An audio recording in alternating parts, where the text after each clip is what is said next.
Bom, gente, hoje vamos falar um pouco então sobre uma das tipologias textuais, né? Falei na aula anterior então que existem 5 tipologias textuais: a tipologia descritiva, ou seja, o texto descritivo, o texto que é narrativo, o texto argumentativo, o texto explicativo e o texto injuntivo, aí basicamente, né? Então vamos começar, antes de falar sobre os gêneros, então, ou seja, sobre a forma em si que os textos adquirem no seu uso social, né?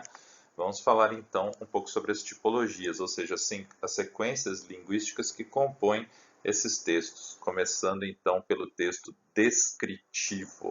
Bom, quais são as características então do texto descritivo? O texto descritivo ele se marca por ser a formulação de um retrato verbal.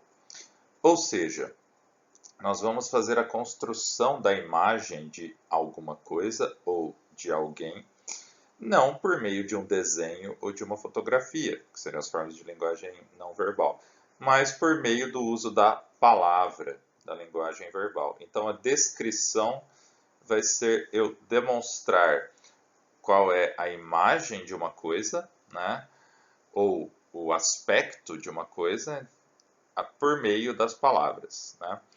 Eu posso fazer um retrato de algo que é físico, por exemplo, uma pessoa, um cenário qualquer, né? Um quarto, uma casa, uma rua, né? As coisas que tem na rua, etc., que seria o retrato físico, né? De algo material, né? Ou psicológico, né? Fazer uma descrição das características psicológicas de determinada pessoa, né? Então, sei lá, posso falar, por exemplo, que João é um homem bastante irritado, né? Isso daí é uma descrição bem simples, né? Aí eu posso começar a fazer uma descrição física, né? Quando ele fica irritado, João franze a testa, né? Coisa assim. Bom, aí eu fiz uma descrição do aspecto físico nesse segundo caso, né? Então, ambos são formas de descrição. Tem a sequência linguística da descrição, tá? No texto descritivo, nós temos uma ausência de ação também. O texto descritivo ele não fala de acontecimentos, ele vai mostrar o estado de alguma coisa, como aquela coisa é, ou como ela parece agora, né? Ou como ela está naquele momento, certo? Então, não existe uma relação de anterioridade ou posterioridade entre as frases, porque elas não indicam uma sequência de acontecimentos. Aí você fala assim, mas professor, eu pego então para ler um conto, e esse conto que eu estava lendo tem uma descrição dos personagens que participam do conto, que fazem parte, tanto uma descrição física quanto psicológica. Mas ao mesmo tempo, tem a ação, ou seja, os eventos que acontecem no conto, que vão acontecendo, né? Então, por exemplo, vamos dizer, João era um homem irritado que franzia a testa quando ficava muito nervoso. Um dia, João saiu de sua casa tão irritado que, sei lá, derrubou uma velhinha na esquina. Né? Isso foi uma ação, sair de casa e derrubar a velhinha na esquina. O anterior foi uma descrição, né? É um homem irritado que franze a testa quando fica nervoso. O que aconteceu? Eu juntei duas tipologias dentro de um gênero textual, que é o conto, no caso, né? Ou, se você quiser, nesse caso aqui eu nem completei o conto, um relato, né, de um acontecimento ou uma notícia, né? Então, mais de uma tipologia pode estar presente em um gênero, né? Então, o gênero conto, o gênero romance, por exemplo, ele tem, no mínimo, a descrição e a narração. Então, estão presentes ali, de fato. Mas nós conseguimos identificar essas tipologias, as diferenças entre elas por meio das características que eu estou falando. Então, por exemplo, o texto descritivo ele não tem ação. A descrição, a tipologia, a descrição não tem ação e nem relação de uma sequência de algo que aconteceu antes e algo que aconteceu depois. Está tudo no mesmo nível, no mesmo plano, que é aquele plano da descrição mesmo, de mostrar o que é aquela coisa, criar uma imagem daquela coisa, tá? Numa descrição nós vamos ter principalmente substantivos, que é o substantivo, é a classe de palavras que dá nome às coisas. Então, por exemplo, livro, um substantivo comum, que dá nome a um tipo de objeto que temos no mundo. Isso aqui atrás de mim, parede, um substantivo, né? Rafael, nome do professor, é um nome próprio, é um substantivo. Se eu for falar pessoa, pessoa é um substantivo também, para se referir, né? Você poderia usar pessoa, o Rafael, que é meu nome próprio, homem, né? No caso, professor, tudo isso são substantivos, ou seja, é para você atribuir nomes, né? Adjetivos também aparecem nas descrições, que são para atribuir qualidades. Então, por exemplo, esta camiseta é preta. Camiseta, substantivo, nome da coisa, né? Preta é um adjetivo da camiseta que define aqui no caso a cor dela, né? Então, substantivo, adjetivo. E locuções adjetivas é quando formamos o adjetivo com mais de uma palavra. Elas também podem aparecer no texto descritivo, tá? A gente tem a utilização de enumeração e comparação. Enumeração no sentido de que as qualidades, né, as características vão sendo colocadas ali num encadeamento, numa sequência que não é temporal, né, ou seja, de anterior ou posterior, mas é enumerado. Por exemplo, esta pessoa é bonita, legal e admirável, né? Eu dei 3 características para a pessoa, baixo um dedo aqui que são 3, e elas estão numa ordem que é uma ordem de enumeração, certo? Ou seja, são as características que a pessoa tem que eu vou enumerando-as, faz parte da descrição. E formas de comparação também, tá? Por exemplo, João é um homem irritado que franze a testa quando fica nervoso e, em geral, se irrita muito mais facilmente do que Maria, sua esposa, né? Usei uma comparação aí no final, tá? A sequência dessa frase foi toda descritiva. Presença de verbos de ligação. Quais são os verbos de ligação? Depois eu vou fazer uma listinha para subir para vocês ali, mas se você estiver assistindo esse vídeo, anota aí. Verbos de ligação são esses: o verbo ser, o verbo estar, o verbo parecer, o verbo permanecer, o verbo ficar, e nós temos também o verbo andar no sentido de estar. Por exemplo, ele anda muito cansado. Não quero dizer que ele está caminhando e está cansado ao mesmo tempo, quero dizer que ele está cansado ultimamente, né? Então, esses são os verbos de ligação, ou seja, que não indicam ação, mas indicam estado, né? Ser, estar, parecer, permanecer, ficar, continuar, que eu acho que eu tinha esquecido de falar da primeira vez, continuar, e o andar no sentido de estar, tá? Exemplo, João está muito nervoso, João é muito nervoso, João anda muito nervoso, João continua ficando nervoso com pequenas coisas, né? João fica nervoso muito facilmente, João parece nervoso agora, João permanece muito nervoso enquanto você está falando, tá? Então, aí exemplos do uso desses verbos de ligação. Os verbos podem ser flexionados no presente, que é bastante comum, ou no pretérito, que é o passado, quando eu estou descrevendo algo ali de um instante que já passou, né? Isso é muito comum na descrição dentro das narrativas, dentro dos romances e dos contos, né? Porque como a história já vem no passado, né? Então, quando vai se falar sobre o personagem, fala-se dele no passado também, né? Então, Maria era uma mulher muito bonita, né? Algo assim. Emprego de orações coordenadas justapostas. Orações coordenadas umas em cima das outras. Isso é só para vocês lembrarem. Mais tarde eu vou explicar para vocês certinho o que são as orações coordenadas. Mas é quando nós temos uso de mais de um verbo, mais de uma oração, e elas são colocadas ali um umas ao lado das outras, beleza? Existem então dois tipos de descrição, já falei para vocês, né? A descrição que seria uma descrição física, uma descrição psicológica, mas nós temos dois grandes tipos, né? Que são a descrição subjetiva, ou seja, aquela que vem a partir de uma impressão da pessoa, tá? Da pessoa que está descrevendo, e a descrição objetiva, né? Que é aquela que busca ser mais realista, mais, digamos assim, eu não quero usar a palavra direta, né? Mas ela costuma ser mais factual, né? Ela costuma corresponder mais ao que a coisa é de fato, apesar de nem sempre também, né? Então, olha lá, a descrição subjetiva, gente, ela pode, né, se referir ao meio físico, mas em geral ela se volta mais para o psicológico.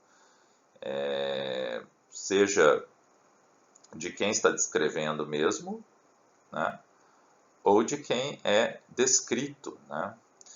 Então ali, o que quer dizer descrição subjetiva? Vamos dizer que eu vou falar sobre tal pessoa, né? Sejam aspectos físicos ou psicológicos. Eu vou falar a partir da minha perspectiva. Então eu vou dar a minha opinião. Falar, por exemplo, a Joana lá, ela é esquentada, sabe? Ela perde a cabeça muito fácil. Eu fiz uma descrição de como seria então a Joana. Mas eu fiz uma descrição me baseando em fatos, né? O que é um fato? Fato é aquilo que é uma verdade, né?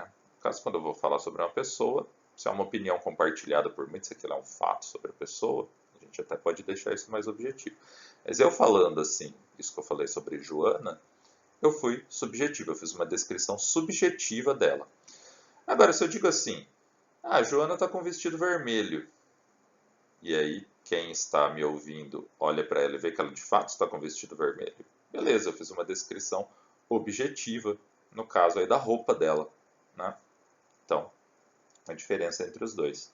Então, olha só, a descrição subjetiva ela apresenta as descrições de algo, mas evidencia as impressões pessoais daquele que é o emissor, daquele que fala, do locutor do texto.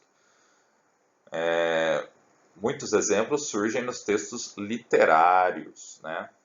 Nós temos ali a opinião do autor, do narrador, no caso, sempre muito presente. E a descrição objetiva é quando se tenta descrever de forma exata, de forma realista, as características concretas e físicas de algo, sem atribuir nenhum juízo de valor. Como quando eu falo, a Joana tem 1,60 m, pesa, sei lá, 50 quilos e está usando um vestido vermelho, né? Eu fiz uma descrição aí exata, né? Uma descrição não atribuindo nenhum juízo de valor, não estou emitindo nenhuma opinião, só estou dizendo o fato como ele é. Agora, se eu falar que, sei lá, a Joana está usando um vestido vermelho e ela, na verdade, está usando um vestido azul, aí simplesmente me valide uma mentira, né? Não é uma descrição objetiva, porque ela não corresponde ao fato, à verdade. E tampouco seria subjetivo, porque eu não estou emitindo uma opinião, estou só mentindo, né? Então, aí é uma outra questão, tá? Então, uma descrição é quando eu vou tentar mostrar um fato sobre algo, né? Não um acontecimento, mas assim, algo, alguma característica de algo ou de alguém, e ou eu faço isso emitindo as minhas impressões sobre a coisa, ou tentando ser o mais próximo da realidade possível, né? Quando eu minto, aí a gente já entra num outro território. Então, quando eu estou na descrição objetiva, eu tento limpar o juízo de valor e as impressões subjetivas, as opiniões. Alguns exemplos de descrições objetivas estão nos retratos falados, por exemplo, aqueles da polícia, sabe? Vai descobrir o criminoso, né? Alguém foi assaltado. A polícia vai tentar descobrir, né? Quem que roubou, quem que assaltou, né? Para ver se encontra, né? Vão pedir um retrato falado.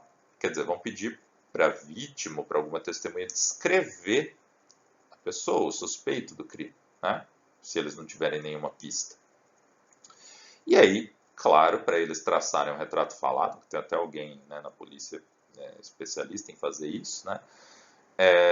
Você precisa passar uma descrição o mais próximo possível da realidade que você conseguir. Claro que você não vai conseguir virar e falar, a pessoa tinha, né, olhos castanhos, às vezes você não conseguiu reparar nisso, né? Ou então, eu consegui perceber no olhar dele uma certa angústia, né? Por causa da sua condição social, né? Pode ser que você tenha percebido isso, mas é mais provável que no desespero não. Então você vai dar características mais genéricas, né? Altura, sei lá, a cor da pele, o tipo, né, do corpo, se é mais fortinho, se é mais magro, etc, né? Ou a roupa que estava vestindo, esse tipo de coisa. Ou seja, tentar ser o mais objetivo possível, né? Além de retratos falados, manuais de instruções, né, verbetes de dicionários e também de enciclopédias, né? Acho que vocês nunca devem ter visto uma enciclopédia física, tipo aquelas da Barça, mas vocês já devem ter visto verbetes da Wikipedia, né? Que é a enciclopédia aí que popularizada hoje no mundo da internet. Nem sempre confiável, vale-se dizer. Vamos ver então as características gerais, né, de cada um desses dois tipos de descrição. Então, a descrição objetiva, quais são as características dela, né? Ela é direta, tenta ser neutra, pelo menos, valoriza a imparcialidade, ou seja, não assumir lados, não assumir juízo de valor, tenta transmitir os detalhes com exatidão, de forma a criar mesmo uma imagem da coisa ou da pessoa, lembre-se do retrato falado, né? Utiliza mais substantivos concretos, que são o quê? Os que dão nome aos objetos mesmo. Parede, mão, fone, né? Isso aqui que está na minha frente que eu estou gravando, computador, aqui atrás de mim, interruptor, né? Nomes dos objetos, dos substantivos concretos, nomes concretos, tá? E utilizam mais a função referencial da linguagem. O que é a função referencial? Eu vou falar mais sobre as funções depois, o sentido denotativo, mas a função referencial é aquela em que o conteúdo da mensagem, o conteúdo daquilo que foi dito é o mais importante de tudo. Não importa como foi dito, não importa quem disse, não importa como vai ser a recepção de quem está dizendo. O mais importante é o conteúdo, ou seja, uma descrição em que eu tento criar mesmo essa imagem a partir da minha descrição, a partir do uso da linguagem que eu vou fazer, do uso da língua verbal que eu vou fazer. Então, o sentido denotativo é o sentido literal, né? Ou seja, é aquele que ele está no real mesmo, ele não é figurado, né? Ele não está ali no segundo plano, não está ali fora daquilo que é literal. Beleza? Um exemplo de sentido literal. Isso é uma mão. Mão.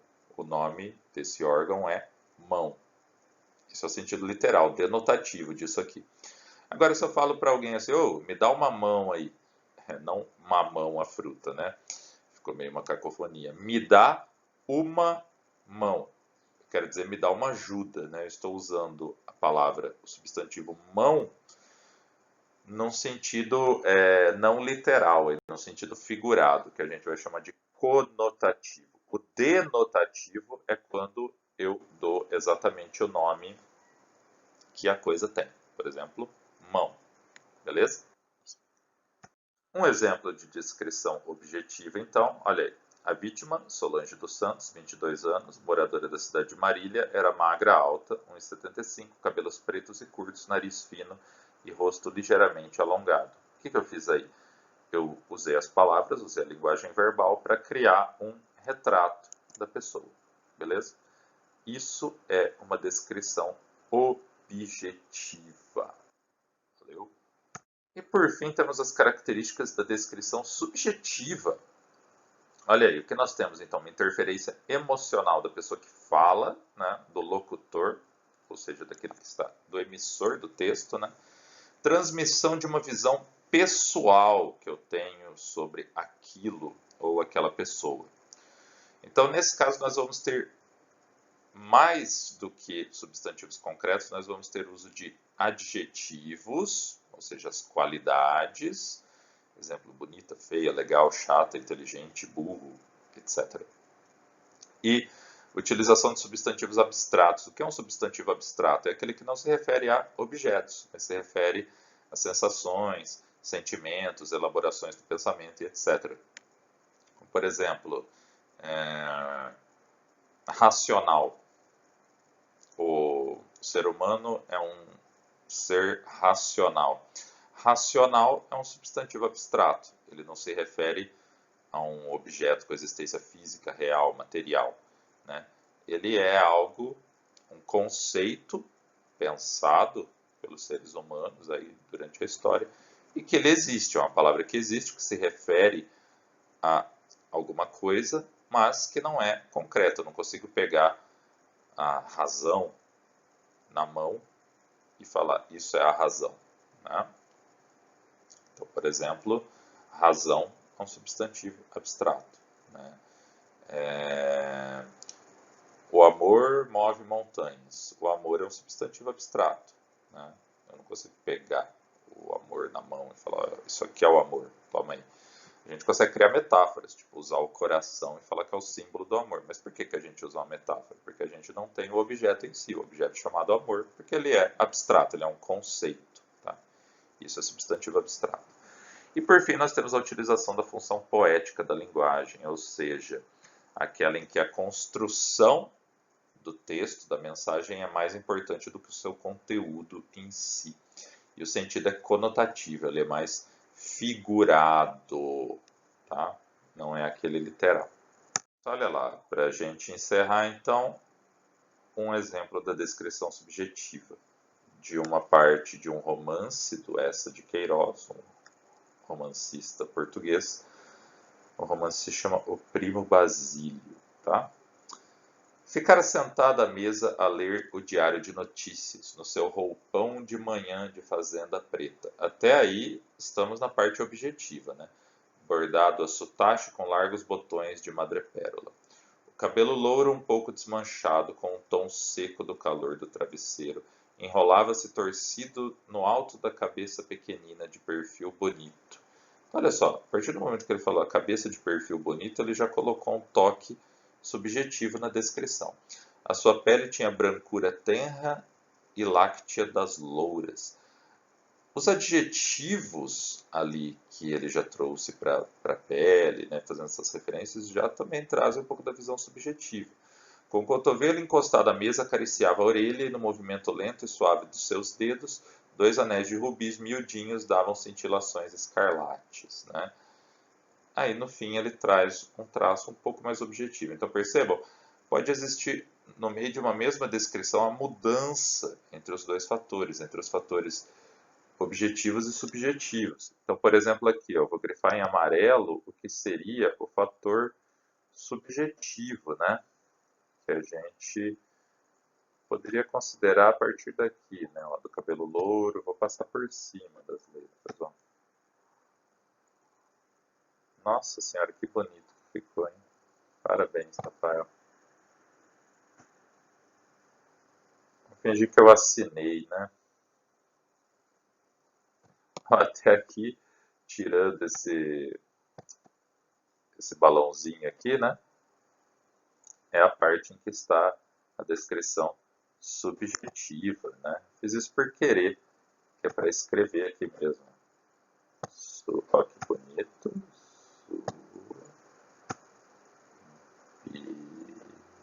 Vou fazer até o J, só. Não, não vamos não, tá ficando muito bonito. Isso aqui é para quem tá com saudade da minha lousa, ó. Que coisa linda, nossa senhora. Parabéns, ó. Que reto, maravilhoso. Aí, vamos fingir que foi um balãozinho aqui mostrando, então. Beleza, pessoal? Esse daí, então, é o texto descritivo. Valeu, até a próxima.